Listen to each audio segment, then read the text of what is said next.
Today we're going to look at solving linear inequalities. We have already looked at solving linear equalities with two expressions that are set equal with a variable, and we're solving for the variable.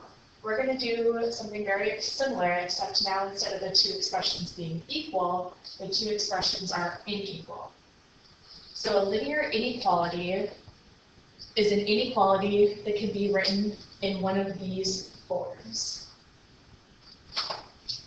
That is ax plus b is less than 0, ax plus b is greater than 0, ax plus b is less than or equal to 0, or ax plus b is greater than or equal to 0. Something important to know about these expressions is a and b have to be real numbers.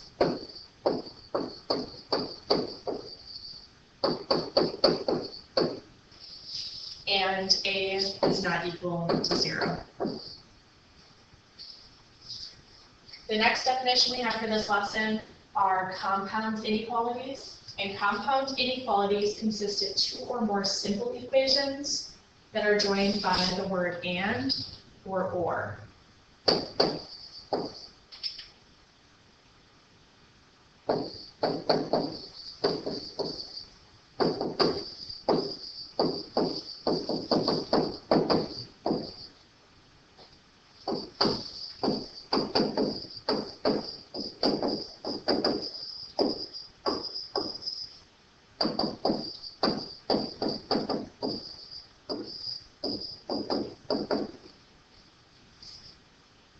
And then the last term we have are equivalent inequalities. And equivalent inequalities are inequalities that have the same solution.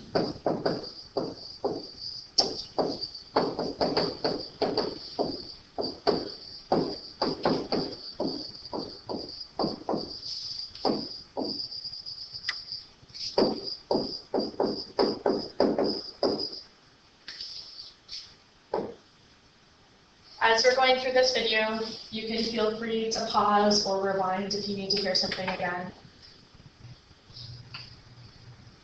With those terms, inequalities, linear inequalities, compound inequalities, and equivalent inequalities, we're going to look at what this means when we graph them, what the graphs look like.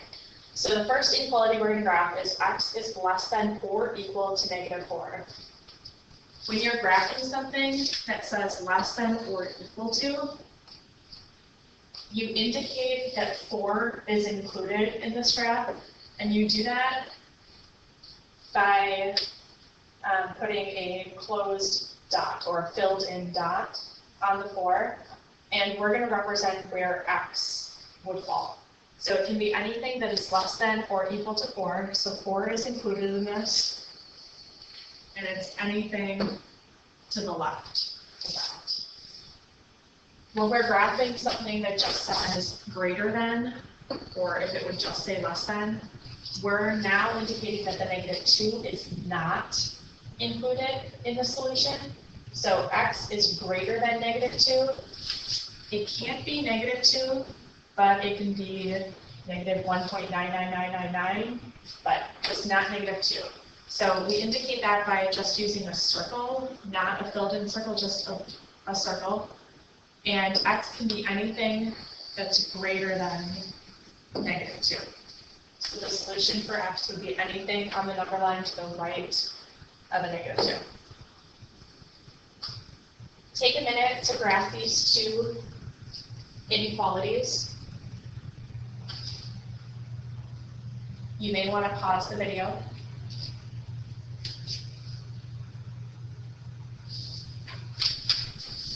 The first inequality, x is less than or equal to -1. That means -1 can be included in this graph. So we indicate that by a filled in dot, and x can be anywhere less than that, less than or equal to that, -1. And the second one, x is greater than a -3, that indicates that negative 3 is not included in the solution. So we indicate that on our number line by a circle at negative 3. And x is anything greater than, but not including, negative 3.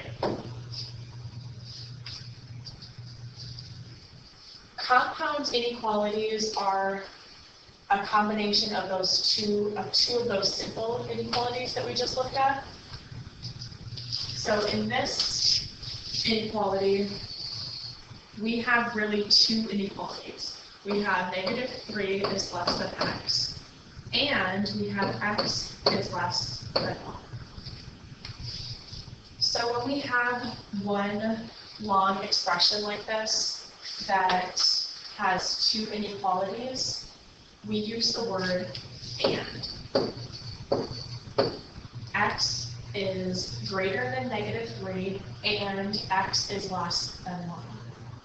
So let's graph this on our number line. Negative 3 is not included because we just have x is greater than negative 3. And also 1 is not included in our solution because we have x is less than 1. So both of those values, I will indicate that negative 3 is not included and 1 is not included in our solution by a circle. But any solution is anything in between those two numbers. The second one, letter B, says graph x is less than negative 1 or x is greater than negative 1.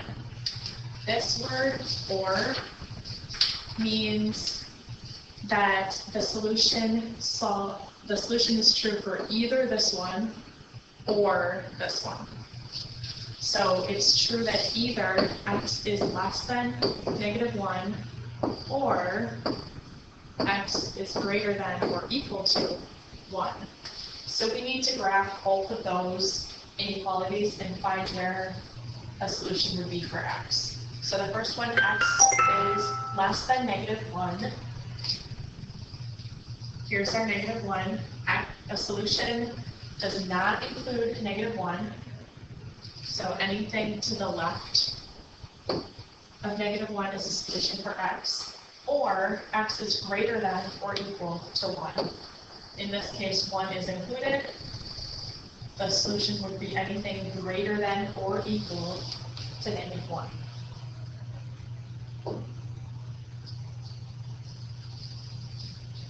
Now take a minute, you may want to pause the video to graph this next inequality. X is less than or equal to 0, or x is greater than 2.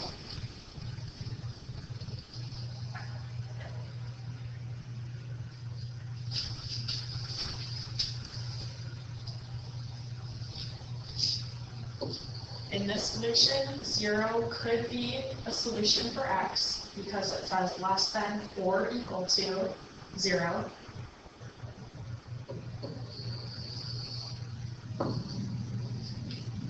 Or the other possible solution would be where x is greater than 2. And in that case, 2 is not included in the solution, but it's anything greater than 2.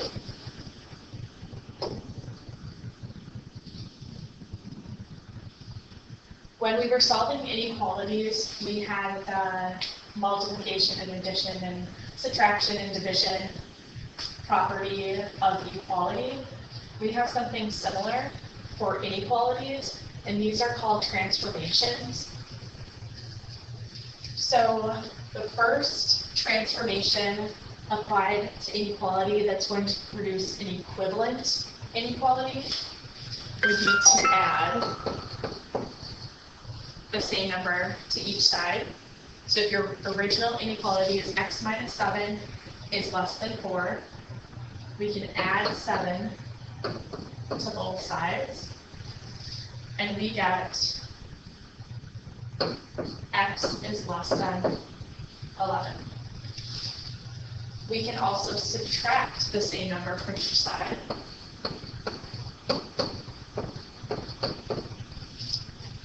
So if our original inequality is x plus 3 is greater than or equal to negative 1, let's subtract negative 3 from each side to isolate our variable x, and we get x is greater than or equal to -4.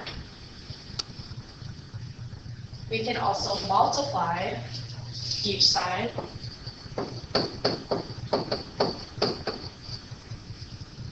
by the same positive number.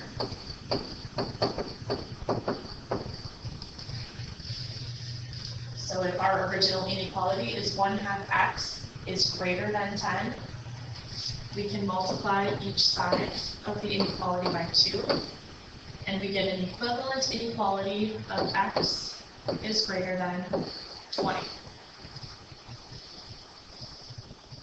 Our next step, we could divide each side by the same positive number.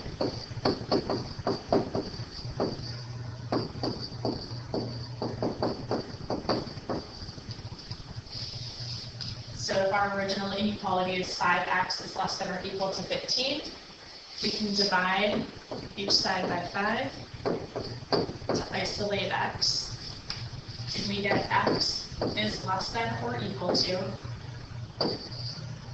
3.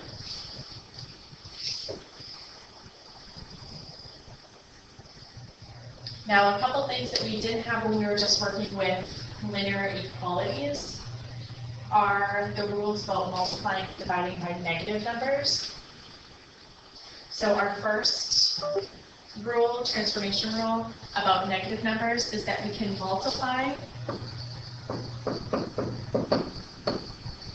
each side by the same negative number.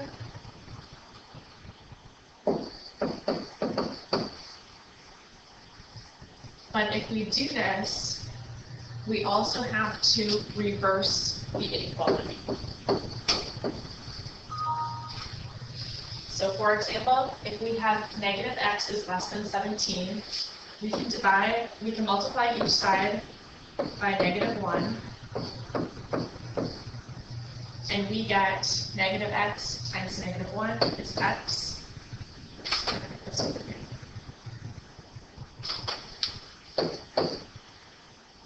But then we have to switch our sign. So instead of negative x being less than 17, we say x is greater than -17. And then lastly, we can divide each side by the same negative number. And we have to reverse the inequality. So if we divide by -9, we can do that on both sides. So we have to reverse our inequality. So -9x divided by -9, we've isolated x, but now instead of saying greater than or equal to, we have to say less than or equal to. Oops. 45 divided by -9, which is -5.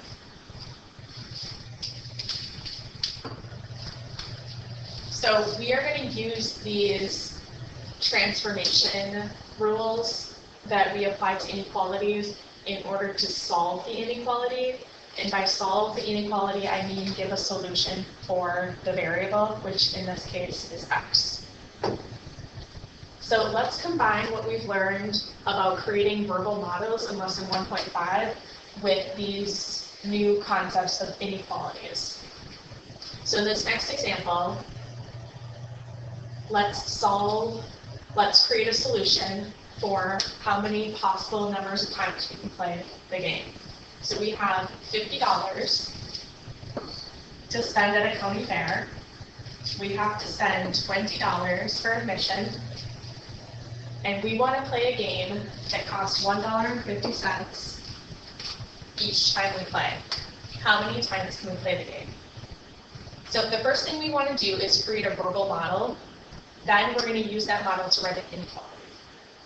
So our model, we're looking for the number of times we can play the game, and we know how much money it costs each time. We know that we have an admission fee, and we know that we have $50 total.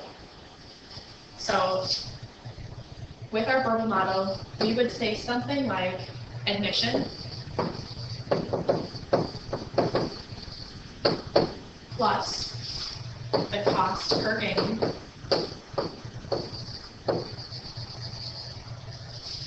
times however many times we decide to play the game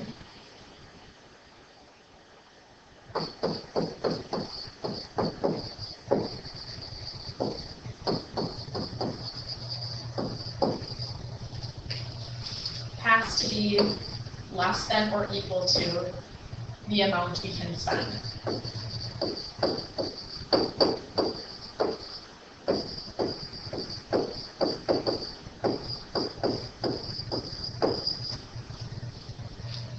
So our admission is $20. The cost per game is $150. And let's call the number of games played, since we don't know that, let's call that G.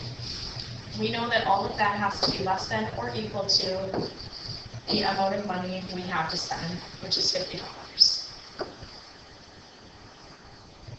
Now let's solve this inequality using those properties on the last slide. So we, just like if we were solving inequality, we want to isolate our variable, which is G. So let's get G by itself and everything that's not G on the other side. So let's start by subtracting 20 from each side. And we're left with 150 times G is less than or equal to 30.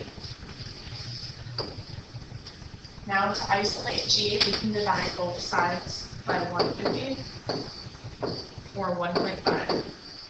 I'll use 150 since we're dealing with 20. So now we've isolated G. G is less than or equal to 20. That means we can play the game 20 times and pay our admission. And at that point, we have spent all $50. So our solution is G is less than or equal to 20. So anything below 20 is how many games we can play. Below or equal to 20, rather. So now let's look at solving an inequality that has a variable on each side. Again, we're going to do it the same way as if we were solving an equality or an equation with a variable on each side, and that's to get everything with the variable on one side and everything without the variable on the other side. So the first thing I'll ask you to do is to always write the original inequality. And this inequality is 4x plus 5 is greater than 9x minus 10. So let's move everything with an x to one side of the inequality and everything without an x to the other side of the inequality. So let's subtract 4x from each side first, and we get 5 is greater than or equal to 5x minus 10. Now we want to move the 10 over to the other side of the inequality in order to isolate our variable. So we'll add 10 to each side, and we get 15 is greater than 5x. Now we can divide both sides by 5, and we get 3 is greater than x. That's our solution. X has to be anything that's less than 3. So when we're graphing our solution, we need to make sure that we indicate 3 is not a solution, because it's strictly x is less than 3 or 3 is greater than x. It's not 3 is greater than or equal to x. So we need to indicate that 3 is not a possible solution for x. And x is anything that's less than 3. So it's anything to the left of 3 on the number line. not including 3. Now, taking a minute to solve the inequality with a variable on each side, you may want to pause the video while you're working for your solution.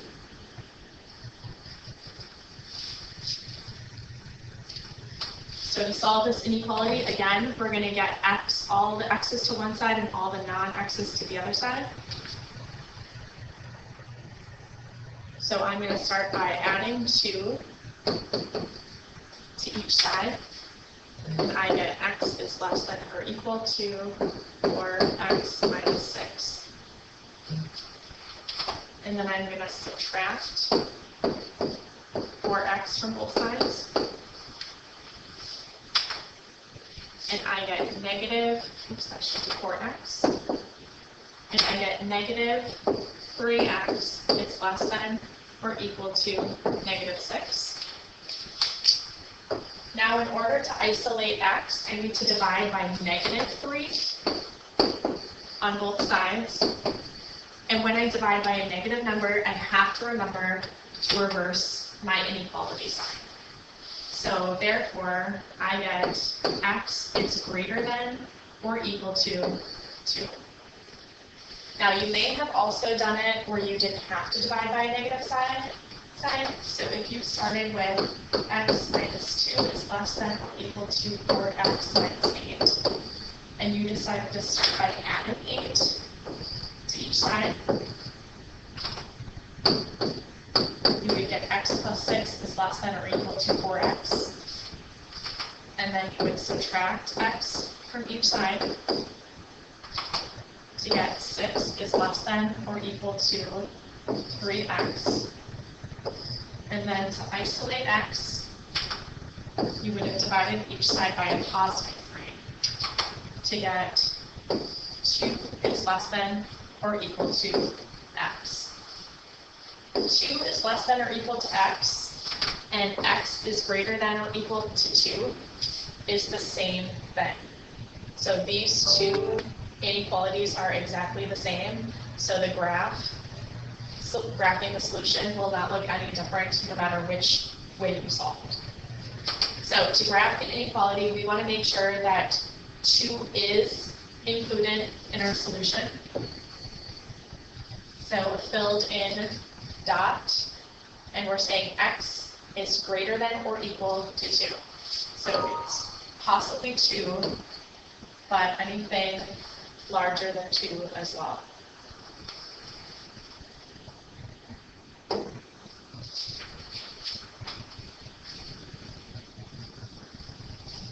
And now the last concept is solving an and compound inequality, solving for x. And to do an and compound inequality, we can write it as one big inequality. Negative 7 is less than 5x minus 2 and less than or equal to 8. So there are 2 inequalities here. The solution has to hold true for both of them. So when we're solving an and compound inequality, we'll go through the transformation steps just like we did in our previous slide. But we have to remember to do it to all expressions.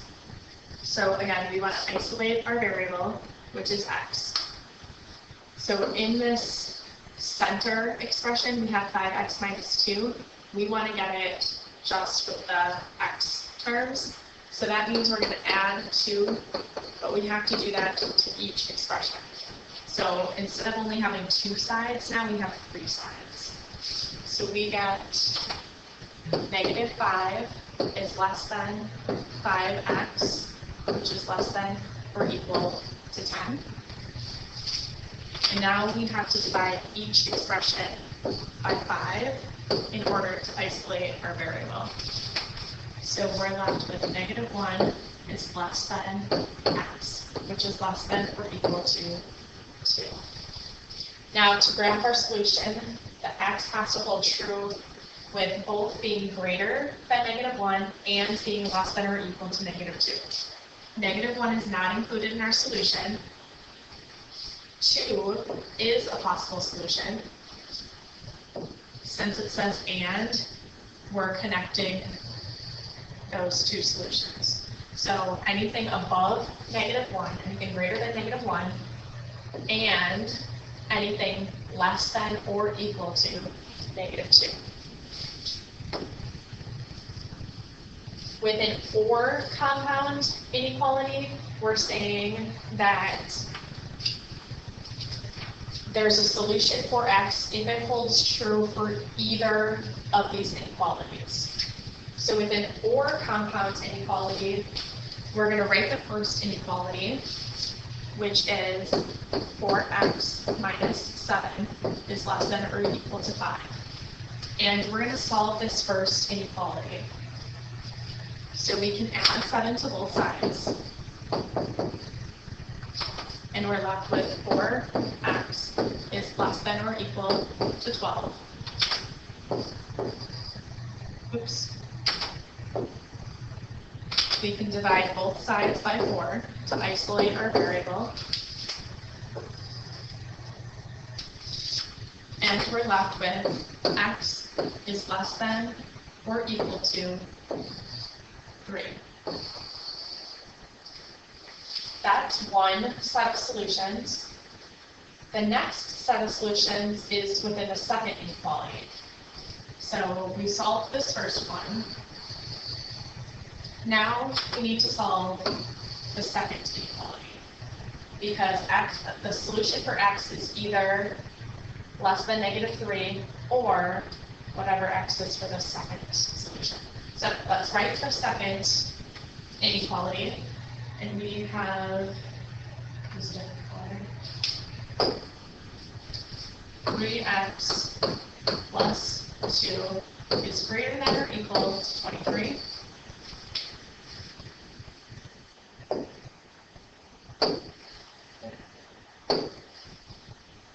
We want to isolate our variable, so let's subtract 2 from each side. And then we have 3x is greater than or equal to 21. Let's divide each side by 3 to isolate our variable. And we're left with x is greater than or equal to 7. So here are our two possible solutions. Either x is less than or equal to 3, or x is greater than or equal to 7. So let's graph our inequality of x is less than or equal to 3. Again, 3 would be included because it's less than or equal to. And then also x could be greater than or equal to 7. So 7 is included in our solution, and if x would be greater than or equal to. Now notice that this spot, there is no possible solution for something that's larger than 3 but less than 7. That's because this is an or compound inequality.